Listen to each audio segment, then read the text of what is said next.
Yung mga anak na hindi marunong tumanaw sa magulang, kahit ano marating nito, hindi magiging makabuluhan. Kahit sinasabi natin na hindi naman obligasyon ng mga anak ang magulang, yes! Pero ang sabi ng Panginoon, honor your parent.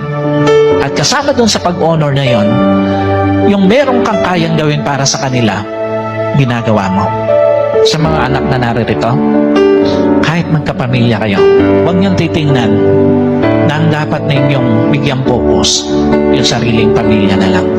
Hanggat nabubuhay ang mga magulang ninyo, iparamdam ninyo na kaya ninyo silang i-honor in all aspect ng buhay. Huwag kayong iiyak sa kanilang libing dahil marami kayong regrets. No, that is hypocrisy.